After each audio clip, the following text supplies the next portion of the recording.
Крыму задержан заместитель председателя Меджлиса Ильми Умеров. ФСБ возбудило уголовное дело по статье об экстремизме, сообщает ТАСС. Поклонская утверждает, что якобы в марте 2016-го Умеров, находясь на территории Украины в прямом эфире АТР, публично выступал с призывами о необходимости нарушения территориальной целостности Российской Федерации. Его отвезли в Главное управление ФСБ в Симферополе. Ильми Умерова приехали работники ФСБ и вывозят его в Симферополь. А теперь еще уточняется, его везут в сопровождении начальника полиции города Башкирского района и в сопровождении же работника ФСБ Владимир Шевченко, он бывший СБУшник, теперь он ФСБ.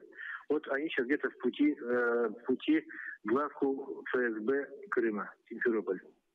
Они предъявили ему повестку и забрали с собой. То есть им поручили его привезти в ФСБ на бульвар Франко, 13.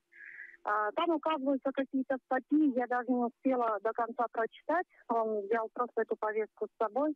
Его приглашают в качестве подозреваемого. А вот какие статьи были, можно только догадываться. Начальник милиции сказал: вы не переживайте, мы его отвезем и привезем.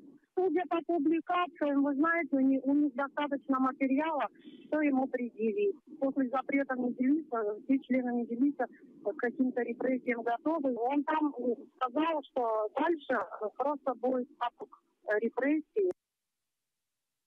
Нам стало известно, что допрос уже завершился. Ильми Умерову вручили подписку о невыезде. В данный момент силовики направляются к нему домой для проведения обыска. Его вывели из здания ФСБ и сейчас едут к нему домой для обыска. Мера пресечения подписки о невыезде, как сказал адвокат Эмиль Кубединов, статья 280.1. Предполагаем, что там уже подразделение есть, потому что из тамошних звонил, и мы слышали голос, как говорит: у нас все готово, можете приезжать.